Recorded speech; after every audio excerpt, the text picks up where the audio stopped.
మధ్యాహ్నం 3 గంటలకు తెలంగాణ కేబినెట్ సమావేశం జరగనుండి పలు కీలక అంశాలపై మంత్రులతో సీఎం రేవంత్ రెడ్డి చర్చించనున్నారు.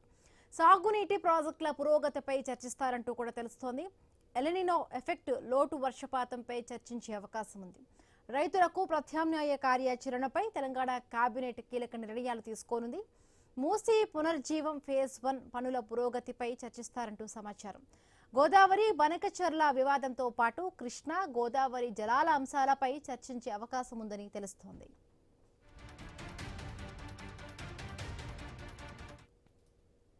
మధ్యాహ్నం 3 గంటలకు తెలంగాణ కేబినెట్ సమావేశం జరగనుంది. పలు కీలక అంశాలపై మంత్రులతో సీఎం రేవంత్ రెడ్డి చర్చించనున్నారు. తాగునీటి ప్రాజెక్టుల పురోగతిపై చర్చిస్తారంటూ తెలుస్తోంది. ఎల్నినో ఎఫెక్ట్ లోటు వర్షపాతంపై చర్చించే అవకాశం ఉంది. రైతులకు ప్రత్యామ్నాయ కార్యాచరణపై తెలంగాణ కేబినెట్ కీలక నిర్ణయాలు తీసుకోనుంది. మూసీ పునర్జీవం ఫేజ్ 1 పనుల పురోగతిపై చర్చిస్తారని సమాచారం. గోదావరి బనకచర్ల వివాదంతో పాటు కృష్ణా గోదావరి జలాల అంశాలపై చర్చించే అవకాశం ఉందని తెలుస్తోంది.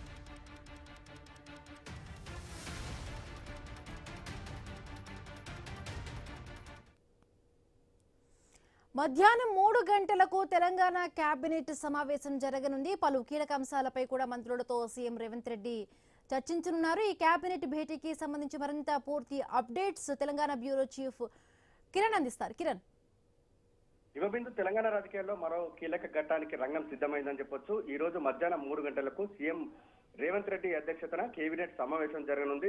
వర్షాభావ పరిస్థితులు కావచ్చు, సాగునీటి ప్రాజెక్టులు, రైతుల భవిష్యత్ కార్యాచరణ, మూసి పునరుజ్జీవం, గోదావరి బనకచర్ల వివాదం, ఇలా రాష్ట్ర రాజకీయాలను ప్రభావితం చేసే అంశాలన్నీ కూడా ఈ సమావేశంలో చర్చకు వచ్చేటువంటి అవకాశం ఉందని కూడా అధికార వర్గాలు అయితే చెప్తా ఉన్నాయి. మరి ఈ కేబినెట్ నుంచి ఎలాంటి నిర్ణయాలు వెలువడతాయని కూడా కొంత సస్పెన్స్ గా మారింది.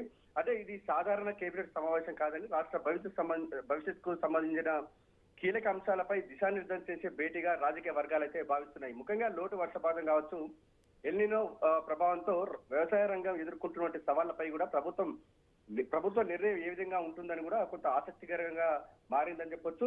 సాగునీటి ప్రాజెక్టుల పురోగతిపై కూడా సమగ్ర సమీక్ష నిర్వహిస్తున్నట్టు కూడా తెలుస్తా ఉంది. అయితే రైతులకు ప్రత్యామ్నాయ పంటలు కావచ్చు, సాగు విధానాలపై కార్యాచరణ ప్రణాళికకు ఆమోదం తెలిపేటువంటి అవకాశం కూడా ఉందని కూడా తెలుస్తా ఉంది. వర్షాభావ పరిస్థితులను ఎదుర్కొనేందుకు ప్రత్యేక చర్యలపై కూడా ఈ చర్చ జరిగేటువంటి అవకాశాలు అయితే ఉన్నాయని చెప్పొచ్చు. మరోవైపు మూసి పునరుజ్జీవం సంబంధించి ఫేజ్ 1 పనుల పురోగతిపై కూడా మంత్రివర్గం సమీక్షించనున్నట్టుగా తెలుస్తా ఉంది. ప్రభుత్వం ప్రతిష్టాత్మకంగా చేపట్టినటువంటి ఈ ప్రాజెక్టు అమలు వేగవంతంపై కూడా కీలక ఆదేశాలు వెలువడే అవకాశాలు అయితే ఉన్నాయని కూడా అధికార వర్గాలు అయితే చెప్తా ఉన్నాయి.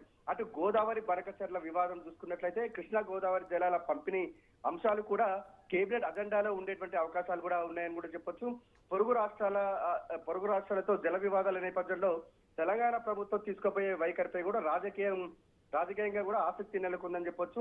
రాష్ట్ర ప్రయోజనాలకు సంబంధించి సాగునీటి ప్రాజెక్టులకు సంబంధించి కావచ్చు, వర్షాభావ పరిస్థితులకు సంబంధించి కావచ్చు, కీలక చర్చలు అయితే జరిగేటువంటి అవకాశాలు కూడా ఉన్నాయని కూడా మనకు తెలుస్తా ఉంది. అయితే రైతుల నుంచి సాగునీటి ప్రాజెక్టు వరకు, మూసి నుంచి జల వివాదాల వరకు రాష్ట్ర ప్రయోజనాలకు సంబంధించినటువంటి కీలక అంశాలపై కూడా నేటి తెలంగాణ కేబినెట్ సమావేశం నిర్ణయాలు తీసుకునేటువంటి సమావేశంలో ఈ నిర్ణయాలు తీసుకునేటువంటి అవకాశం కూడా ఉందని చెప్పొచ్చు. కేబినెట్ నిర్ణయాలపై కూడా రాజకీయ పరిపాలన వర్గాలు కూడా కొంత ఉత్కంఠ నెలకొందని కూడా చెప్పొచ్చు. Himabindu. Right, thank you Kiran.